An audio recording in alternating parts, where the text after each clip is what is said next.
శివాలయంలో ప్రదక్షిణం చేయడానికి నియమం ఏమిటంటే, నిండు గర్భిణి ఇంకా కాసేపట్లో పురుడు వచ్చేస్తుంది అన్న ఆవిడ ప్రదక్షిణానికి వస్తే అతి నునుపైనటువంటి పాలరాతితో కట్టినటువంటి దేవాలయం మీద నీటి బిందెలు వంపేసి పెద్ద కడవతో నీళ్ళిచ్చి సంకలో పెట్టుకొని శివాలయానికి ప్రదక్షిణం చేయమంటే ఎంత జాగ్రత్తగా అడుగులు వేస్తుందో అంత మెల్లగా చేయమని చెప్పింది శాస్త్రం.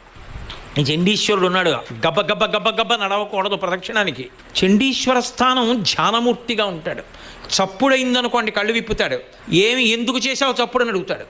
కొండయందు నమ్మకం పెట్టుకొని ఆ అరుణాచలం వెళ్ళి మీరు ఆ కొండల కింద చూస్తుంటే ఎన్ని తీర్థాలు కనపడతాయో, ఎన్ని చెరువులు కనపడతాయో.